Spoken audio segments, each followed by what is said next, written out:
Video में आगे बढ़ूं उसके पहले मैं बता देता हूं, एक एक प्रश्न का उत्तर आसान भाषा में यहीं पर तुरंत याद कराएंगे। वीडियो एंड होते होते बहुत सारे प्रश्न का उत्तर आप सीख कर जाने वाले हो। देखो, प्रश्न क्रमांक 1 कह रहा है कि सही विकल्प चुन करके लिखो। पहला नंबर कहता है कि राजनीतिक दलों को मान्यता देने का कार्य कौन करता है? लोकसभा, राज्यसभा, निर्वाचन आयोग या सर्वोच्च न्यायालय? तो लोकसभा और राज्यसभा काम होता है कानून को बनाना, ठीक। इनको पॉलिटिकल पार्टी से कोई मतलब नहीं होता है, एक बार चुन के चले गए, अपना काम करेंगे, कानून को बनाएंगे। लेकिन राजनीतिक दलों को मान्यता देता है निर्वाचन आयोग, जो चुनाव कराता है, और भारत निर्वाचन आयोग द्वारा राजनीतिक दलों को मान्यता प्रदान किया जाता है। दूसरा नंबर कहता है जनता और सरकार के बीच एक कड़ी के रूप में कौन कार्य करता है? किसके किसके? जनता और सरकार के बीच, तो सरकारी कर्मचारी। अगर आपको कोई समस्या होती तो आप सीधे सरकार के पास नहीं जाते हैं, सरकार का गेट नहीं खटखटाते, ये भाई दरवाजा खोल, मेरा आधार कार्ड नहीं बना है, आधार कार्ड बनवा, ऐसा नहीं होता। आप जाते हैं सरकारी अधिकारी कर्मचारी के पास, उनसे अपना समस्या बताते हैं, वो आपकी समस्या को सॉल्व करते हैं। नेक्स्ट, तीसरा नंबर, लोकसभा की अधिकतम सदस्य संख्या कितनी है? तो 552 है, ठीक। यहाँ पर ऑप्शन में नहीं दिया है, ऑप्शंस गलत हैं। वैसे 545 भी कहीं कहीं देखने को मिलता है, लेकिन 552 है एट प्रेजेंट, ठीक। तो 552 पे टिक करना, ऑप्शन नहीं है तो हमें 545 पे जाना पड़ेगा, इस चीज को ध्यान रखना। चौथा नंबर कहता है कि भारत के संघवाद में नागरिकों को कौन सी नागरिकता प्रदान की जाती है? तो एक हरी नागरिकता दी जाती है, मतलब भारत को केवल भारत देश की नागरिकता मिलेगी, ऐसा नहीं कि राज्य की भी नागरिकता मिले। लेकिन अमेरिका में क्या है, यदि अमेरिका में सपोज करो तुम अमेरिका की हो तो एक नागरिकता आपको अमेरिका की मिलेगी और एक मिलेगा जिस राज्य में रहते हो। जैसे मैक्सिको में रहते हो तो एक नागरिकता आपको मैक्सिको की मिलेगी। मतलब भारत में 2 प्रकार की नागरिकता होती है, सॉरी अमेरिका में 2 प्रकार की नागरिकता होती है, लेकिन हमारे हिंदुस्तान में एक ही प्रकार की नागरिकता मिलती है, वो होती है भारत की नागरिकता, ठीक है। आगे बढ़ते हैं। नेक्स्ट, बराक हुसैन ओबामा राष्ट्रपति थे, जिसे तुम बराक ओबामा भी कहते हो, बच्चे बच्चे पता है कि वे अमेरिका के राष्ट्रपति थे। नेक्स्ट, मानव अधिकार आयोग कब मनाया जाता है या फिर दिवस कब मनाए जाते हैं? तो 10 दिसंबर को मानव अधिकार आयोग या फिर दिवस मनाया जाता है। नेक्स्ट, प्रश्न नंबर 2 कह रहा है रिक्त स्थान की पूर्ति कीजिए। पहला नंबर कहता है कि भारतीय संविधान में डैश डैश मौलिक अधिकार प्राप्त हैं। तो भारतीय संविधान में 6 मौलिक अधिकार प्राप्त हैं। पहले संपत्ति का अधिकार 7वां मौलिक अधिकार होता था, लेकिन अब उसे मौलिक अधिकार से हटा करके और आर्टिकल में जोड़ दिया गया है। नेक्स्ट, दूसरा नंबर, रोजगार का अधिकार डैश डैश अधिकार के अंतर्गत आता है। तो रोजगार का अधिकार आपके शैक्षिक अधिकार के अंतर्गत आता है, मतलब पढ़ाई लिखाई करो, रोजगार पा जाओ, ठीक। नेक्स्ट, तीसरा नंबर, उग्र राष्ट्रवाद डैश डैश का समर्थन है। तो उग्र राष्ट्रवाद जो है वो आपकी अहिंसा का समर्थन करता है, ठीक है। ध्यान देना, एक एक प्रश्न को अच्छे से रट लेना बेटा, वस्तुनिष्ठ में नंबर नहीं कटना चाहिए। नेक्स्ट, चौथा नंबर, मतदान की न्यूनतम आयु कितने साल का होता है? तो मतदान 18 वर्ष तक दे सकते हो, मतलब 18 वर्ष से स्टार्ट हो जाता है, उसके ऊपर तक देते रहना है, लेकिन न्यूनतम आयु 18 वर्ष है। नेक्स्ट, चुनाव आयोग की स्थापना किस वर्ष हुई थी? तो 1950 में हुई थी और पहली बार चुनाव 1951 में कराया गया था, ठीक। नेक्स्ट, राष्ट्रपति राज्यसभा डैश डैश में सदस्य को मनोनीत करता है। तो राष्ट्रपति जो होता है वो राज्यसभा में 12 सदस्यों को मनोनीत करता है, मतलब 12 ऐसे सदस्य हैं जिसे मन से भर्ती कर सकता है राज्यसभा में, ठीक है। चलिए आगे बढ़ते हैं। नेक्स्ट, तीसरा नंबर कहता है सत्य और असत्य लिखिए, ठीक है। प्रश्न देख लेते हैं। भारत में अध्यक्षात्मक व्यवस्था है, बिल्कुल गलत है। दूसरा नंबर, लोकसभा को भंग करने की शक्ति केवल राष्ट्रपति के पास होती है, बिल्कुल सत्य है। नेक्स्ट, राज्यसभा का कार्यकाल 5 वर्ष होता है, बिल्कुल सत्य है। नेक्स्ट, सॉरी राज्यसभा का कार्यकाल 6 वर्ष होता है, ठीक, ये असत्य हो जाएगा। नेक्स्ट, स्थानीय स्वशासन लोकतंत्र को मजबूत करता है, बिल्कुल सत्य है। नेक्स्ट कहता है भारतीय संविधान में अवसरों की असमानता नहीं है, तो असत्य है। अब आगे चौथा नंबर कहता है कि मौलिक अधिकार भाग 3 में है, तो बिल्कुल सत्य हो जाएगा, ठीक। इस प्रकार से भी कंप्लीट होता है। चलिए आगे बढ़ते हैं। नेक्स्ट, चौथा नंबर कहता है कि सही जोड़ी मिलाइए। पहला नंबर, अमेरिका में क्या है? तो भाई साहब अध्यक्षात्मक व्यवस्था है। इंग्लैंड में संसदीय व्यवस्था के साथ मिलाना है। एकात्मक शासन आपका हिरोशिमा कर दो। स्थायी कार्यपालिका मतलब नौकरशाही से मिला दो। नीति निर्देशक तत्व आयरलैंड से लिया गया था, तो ये मैच कर दो। मौलिक अधिकार अमेरिका से लिया गया तो अमेरिका में मिला दो, और संसदीय शासन व्यवस्था ब्रिटेन से लिया गया तो ब्रिटेन में मैच कर दो। ये भी कंप्लीट होता है।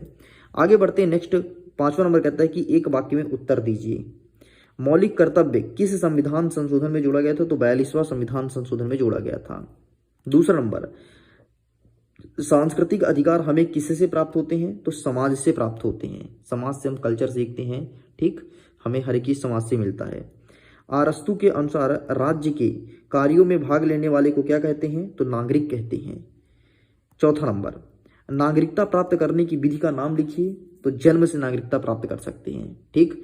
नागरिकता प्राप्त करने का 4 प्रकार हैं, तो जन्म से, इसके अलावा स्थान से, कहीं पर जमीन खरीद लियो तो वहां पर नागरिकता ले सकते हो, ठीक है। नेक्स्ट, तो एक लिखो, कोई दिक्कत नहीं, क्योंकि एक वाक्य में लिखे तो एक ही लिखो, जन्म से। 5वां नंबर, संविधान सभा की प्रथम बैठक कब हुई थी? तो 9 दिसंबर 1946 को संविधान सभा की प्रथम बैठक हुई थी। 6वां नंबर, निर्वाचन घोषणा पत्र कौन जारी करता है? तो चुनाव आयोग द्वारा जारी किया जाता है। स्थायी कार्यपालिका किसे कहते हैं? तो जो लोग रोज रोज के प्रशासन के लिए उत्तरदायी होते हैं उसे स्थायी कार्यपालिका कहते हैं। मतलब जैसे सरकारी अधिकारी और कर्मचारी हो गए, उनको डेली काम करना है, ठीक, उसे कहेंगे स्थायी कार्यपालिका। जैसे स्कूल में आपके जो शिक्षक पढ़ाते हैं उनका काम है पढ़ाना, वो पढ़ाएंगे, लेकिन हम जैसे यूट्यूबर हैं, हमारा काम है वीडियो अपलोड करना, तो हमारी इच्छा के अनुसार है, हमें करना हो तो करेंगे, नहीं करना हो तो नहीं करेंगे, क्योंकि हम स्थायी कार्यपालिका नहीं है, ठीक। एग्जाम्पल तौर पर समझाया हूं। आगे बढ़ते हैं, अब हम 2 नंबर, 3 नंबर, 4 नंबर के प्रश्न उत्तर को कवर करेंगे, यहीं पर रटने का प्रयास करेंगे, सो मेरे साथ बने रहना। देखो, हमारा प्रश्न क्रमांक 6 कह रहा है कि नीति निर्देशक तत्व क्या है? एक बात बताओ, नीति निर्देशक, इसका मतलब ये है कि इस प्रकार से नीति बनाना है, नियम बनाना है और उसे निर्देशित करना है कि हमारा राज्य चल सके। ये हमेशा नीति निर्देशक राज्य के लिए बनाया जाता है। राज्य का मतलब होता है कि आप अपने देश की बात कर रहे हैं, अपने राज्य की बात कर रहे हैं, अपने स्टेट की बात कर रहे हैं। हमें इस प्रकार से नीतियां बनाना है, कानून बनाना है कि हमारा राज्य सुचारू रूप से चल सके। यही है राज्य के नीति निर्देशक तत्व। बाकी उत्तर कैसे लिखेंगे, ये रहा आपके सामने। देखो यार, उत्तर लिखने के लिए और लिखाने के लिए किताब में खूब सारा है, लेकिन समझाने के लिए आपको होना चाहिए और समझते भी आना चाहिए, तभी जाकर के एग्जाम में अच्छे मार्क्स गेन कर पाओगे। नेक्स्ट, अथर्व कहता है कि कैबिनेट मिशन योजना क्या है? तो ये रहा कैबिनेट मिशन योजना। देखो, इस मिशन को विशिष्ट अधिकार दिए गए थे। इसका कार्य भारत को शांतिपूर्ण सत्ता हस्तांतरण के लिए लाना था। बस इतना था कैबिनेट मिशन योजना। मतलब भारत में सत्ता लाना है, लेकिन शांतिपूर्वक तरीके से, ये नहीं कि लड़ाई दंगा करके मारपीट को, नहीं, एकदम शांति से। इसे कहेंगे हम कैबिनेट मिशन। आगे देखते हैं, मतदाता अपना प्रतिनिधित्व कैसे चुनेंगे? देखो यार, मतदाता मतलब वोटर। जैसे अभी आपको पता है कि हाल ही में 17 नवंबर को मध्य प्रदेश में चुनाव हुआ है। तो चुनाव हुए तो कुछ तो पैसे बिक गए, वो बात अलग है उनका, लेकिन कुछ मतदाता ऐसे हैं, कुछ वोटर ऐसे हैं जिनको जिसे वोट देना है उसी को वोट देंगे, क्योंकि उन्हें सही प्रतिनिधि चाहिए जो उनके राज्य का, उनके देश को विकास कर सके। इस प्रकार से मतदाता अपने प्रतिनिधित्व का चयन करेंगे। बाकी इसका आंसर कैसे लिखना है मैं दिखा देता हूं। ये रहा। देखो बेटा, समझना बहुत जरूरी है, ठीक। नकल तो आप कर लोगे, पेपर का उत्तर मैं दिखा ही रहा हूं वो भी लिख लोगे, लेकिन समझोगे तो आपसे हमेशा बनेगा। अथवा हम देखते हैं संसद के 2 प्रमुख कार्य लिखो। सांसद का काम होता है मुख्यतः कानून का क्रियान्वयन करना, कानून को बनाना। इसके अलावा भी संसद कई सारी कार्य करती है, जैसे आपके कानून को बनाती है, ठीक है, आलोचना करती है, यदि विपक्षी जो होता है उसकी आलोचना करती है, लोगों की शिकायतों को संसद भवन तक पहुंचाती है, भाई ऐसे ऐसे लोग बोल रहे हैं, ये सब कार्य है इसके, यहाँ पर लिखा गया है, देख सकते हैं। ये रहा, फिर ये रहा। चलिए साइड करते हैं। नेक्स्ट 8वां नंबर कहता है कि संघवाद की 2 विशेषता बताओ। संघवाद का मतलब क्या? केंद्र की बात कर रहा है। तो संघवाद की विशेषता क्या है? पहले विशेषता सुन लो कि भारतीय संघवाद क्षैतिज रूप से है। इसमें सत्ता का जो केंद्रीकरण है वो केंद्र की ओर झुका हुआ है। मतलब जितना भी पावर है पूरा पूरा केंद्र में है, मोदी जी के पास। सेकंड नंबर समझो, संघवाद का मतलब होता है कि लचीला रूप होना, ठीक। और जब कोई संकट पड़ जाए, विशेष संकट, तो उसमें साथ में मिलकर के काम करना है। ऐसा नहीं कि हमारे मध्य प्रदेश राज्य में कांग्रेस की सरकार है तो केंद्र में बीजेपी है, हमारे मध्य प्रदेश में आग लग जाए तो वो आए ना, कौन? बीजेपी, या फिर केंद्र का सरकार। तो ये तो गलत है, ये संघवाद को उल्लंघन करता है, ठीक। ये सब संघवाद की विशेषताएं हैं। देख लीजिए कैसे लिखेंगे। ये रहा आपके सामने, पहला, दूसरा, तीसरा, चौथा, 5वां। 5 पॉइंट है, आपको केवल 2 पॉइंट लिखना है। नेक्स्ट, अथवा कहता है कि सोवियत संघ का विघटन कब हुआ था। देखो सिंपल सा बेटा, आपसे डेट पूछा है, फालतू का लेक्चरबाजी नहीं पूछा है, तो सिंपल सा आपको डेट लिख देना है कि सोवियत संघ का विघटन कब हुआ है, बस इतना लिख करके कंप्लीट करना है। एंड फाइनली ये रहा आपके सामने डेट 26 दिसंबर 1991, बस इतना लिख करके चले आना। ठीक, फालतू में हवाबाजी नहीं करना है कि अरे सर हमसे तो सब आता है हम सब लिखेंगे, कोई मतलब नहीं। नेक्स्ट देखते हैं 9वां नंबर, लॉन्ग वॉक टू फ्रीडम क्या है, लॉन्ग वॉक टू फ्रीडम क्या है, ये चीज पूछा गया है। एंड ये रहा आपके सामने answer, long walk to freedom ये रहा। ठीक, तो आप इसका फोटो क्लिक कर लो। चलिए, काफी बड़ा है, अपने हिसाब से दिया आपके पास छोटा आंसर है, छोटा लिखने का प्रयास करना। आगे देख लेते हैं। अथर्वम कहता है कि फ्रांसीसी क्रांति या फ्रांस की क्रांति क्या है, ये प्रश्न पूछा गया है। तो ये रहा जी आपके सामने, फ्रांस की क्रांति क्या है, इसको भी आप देख सकते हैं। ठीक, ये रहा, देखो, फ्रांस के इतिहास की राजनीतिक और सामाजिक उथल पुथल एवं आमूल परिवर्तन की अवधि थी जो 1789 से लेकर के 1799 तक चली। बाद में नेपोलियन बोनापार्ट के फ्रांसीसी साम्राज्य के विस्तार के कुछ अंश तक इस क्रांति को आगे बढ़ाया था। मतलब सिंपल सा फ्रांस को विस्तार करना ही फ्रांसीसी क्रांति था। ठीक, बाकी कुछ नहीं था। आगे बढ़ते हैं, नेक्स्ट क्या कह रहा है, 10वां नंबर, साधारण विधेयक क्या होता है लिखना है। देखो यार, विधेयक 3 प्रकार का होता है जो कि संसद के पार्लियामेंट में पास होता है। पहला साधारण विधेयक, दूसरा वित्त विधेयक, और तीसरा और कोई होता है। साधारण विधेयक, वित्त विधेयक और एक और कोई विधेयक होता है जो कि मुझे याद नहीं है। तो हमसे यहाँ पर साधारण विधेयक के बारे में पूछा है। एंड ये रहा आपके सामने साधारण विधेयक। ठीक, ये साधारण विधेयक एक ऐसा विधेयक है जिसमें किसी मंत्री या निजी सदस्य द्वारा सांसद के किसी भी 2 सदन में चर्चा के लिए प्रस्तुत करता है। मतलब किसी भी सदन में चर्चा कर सकते हो, अपने बात को रख सकते हो, ये आपका साधारण विधेयक है। और वित्त विधेयक नाम से स्पष्ट है, पैसे संबंधी बात होगा। नेक्स्ट 10वां नंबर कहता है कि राज्यसभा सदस्यों का कार्यकाल एवं योग्यता बताना है। तो कार्यकाल आपको पता है 6 साल होता है, और योग्यताएं क्या क्या होनी चाहिए, तो सुन लो ध्यान से। सबसे पहले वो 35 वर्ष की आयु पूर्ण कर चुका हो। 2 नंबर का प्रश्न है ना, 2 नंबर के हिसाब से लिखना है। क्या पूछा सबसे पहले, कार्यकाल तो 6 वर्ष। योग्यताएं देखो, 35 वर्ष की आयु पूर्ण कर चुका हो, वह भारत का नागरिक हो, न्यायालय द्वारा पागल या दिवालिया घोषित ना किया गया। ये नहीं कि न्यायालय बोल दे कि पागल है और उसे तुम बना लिए हो क्या राज्यसभा के सांसद, ऐसा नहीं करना है। बाकी ये यहाँ पर लिखा गया है, प्लीज टेक अ स्क्रीनशॉट। ठीक, ये रहा भाई साहब, एक एक चीज लिखा है, बाकी जो मैं बताऊं वो लिख करके आना, देन ज्यादा बेहतर रहेगा। आगे देखते हैं 11वां नंबर, सोवियत संघ के विघटन के कोई 2 कारण लिखो। 2 रीजन बताना है कि सोवियत संघ टूटा तो क्यों टूटा। आपको पता है यूएसएसआर मतलब सोवियत संघ टूट करके 30 देशों में कन्वर्ट हुआ था। सॉरी 30 नहीं, 14 देश वहां से टूट करके अलग हुए थे। तो विघटन का कारण क्या था, तो ये लिखा है आपके सामने, क्यों विघटन हुआ था। क्या प्रश्न पूछा है, सोवियत संघ के विघटन कारण पूछा है ना, ये रहा। ये देखो, इसका उत्तर ले लो, बहुत लंबा चौड़ा लिखा, लिखते रहना भाई अपने हिसाब से देखता आपकी। ठीक, अरे सामाजिक मतभेद था यार, कुछ भाषाई मतभेद था, कुछ लोग वहां पर नहीं रहना पसंद करते थे, ऐसे छोटे मोटे रीजन थे, और धीरे धीरे छोटा छोटा होकर बड़ा बन गया और जाकर के टूट गया। नेक्स्ट कहता है कि विधि के समक्ष समानता क्या है। देखो 2 चीज है। आर्टिकल नंबर 12 कहता है विधियों का समान संरक्षण और विधि के समक्ष समता।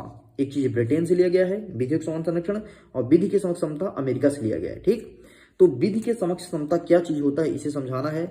एंड फाइनली आपके सामने प्रेजेंट कर रहा हूं आंसर। आप इसका फोटो क्लिक कर लो या फिर यही लिखकर सेम टू सेम आ जाना, ये रहा। ठीक है, चलिए साइड करते हैं। नेक्स्ट क्या कहता है, 12वां नंबर, सामाजिक न्याय क्या है लिखिए। सामाजिक न्याय को डिफाइन करना है, तो इसका आंसर हमारे पास अवेलेबल है। सिंपल से समाज के न्याय की बात कर रहा है कि समाज में किसी के साथ बुरा ना हो, किसी के साथ भेदभाव ना हो, उसे कहते हैं सामाजिक न्याय, यही लिख करके आना है। आगे बढ़ते हैं। नेक्स्ट अथवा कहता है किन्हीं 2 नागरिक अधिकारों के नाम लिखो। नागरिक अधिकार मतलब ऐसे कौन कौन से अधिकार हैं जो नागरिकों को प्रोवाइड कराए जाते हैं, उपलब्ध कराए जाते हैं। तो 2 का नाम लिखना है। मैं आपके सामने कई सारे नाम रखूंगा, जो बेहतर आए लिख लेना। ये रहा, ये देखो 6 है ना। आपको पता है ना कि समानता का अधिकार, स्वतंत्रता का अधिकार, शोषण विरुद्ध का अधिकार, धार्मिक स्वतंत्रता का अधिकार, और सांस्कृतिक और शिक्षा का अधिकार। और 7वां जो हटाया गया है, कौन सा, संपत्ति का अधिकार, पहले ही बता चुका हूं यार तुमको। आगे बढ़ते हैं। नेक्स्ट कहता है समान कार्य समान वेतन से क्या आशय है। इसको भी ध्यान सुन लो। देखो समान कार्य समान वेतन का मतलब ये है, पहले क्या होता था, पहले जहां कहीं भी महिलाएं काम करती तो महिला को कम वेतन मिलता था और पुरुष को ज्यादा वेतन मिलता था। ऐसे माना जाता था कि महिलाएं कम काम करती हैं अकॉर्डिंग टू पुरुष। लेकिन जब आया समान कार्य समान वेतन, मतलब भाई अगर महिला जहां काम कर रही हैं, जितना पुरुष को पैसा मिल रहा है उतना महिला को भी मिलना चाहिए। ऐसा नहीं है कि उसके पैसे में कटौती होगी। तो ये कहलाता है समान कार्य समान वेतन। मतलब महिला और पुरुष को जितना काम करनी है तो उनको वेतन समान रहेगा। इसका सबसे अच्छा एग्जाम्पल मनरेगा है। बस इसका आंसर इतना ही लिखना है, इसके आगे नहीं लिखना है। ठीक, क्लियर नहीं है, मैं क्लियर करने का प्रयास करता हूं। ये रहा, ठीक है। चलिए साइड करते हैं। अथवा, अथवा कहता है राष्ट्रवाद के 2 कारक लिखिए। राष्ट्रवाद के 2 कारक लिखना है, मतलब राष्ट्रवाद को आगे बढ़ाने में, राष्ट्र की एकता और अखंडता को स्थापित करने में कौन कौन सी समस्याएं आती है, इसे कहते हैं राष्ट्रवाद के 2 कारक। एंड राष्ट्रवाद के 2 नहीं, मैं आपको कई सारे कारक दिखा दूंगा। ये रहा आपके सामने, यही आपको लिख करके आना है। लोकतंत्रात्मक, धर्मनिरपेक्षता, बहुलता। इसे डिफाइन मत करना क्योंकि 2 नंबर के हिसाब का प्रश्न है ये, ठीक है। आगे नेक्स्ट क्या कहता है, नेक्स्ट हमारा कहता है कि संविधान सभा के कोई 2 सदस्य का नाम लिखो। देखो यार, संविधान बनाने में 389 सदस्यों का योगदान था।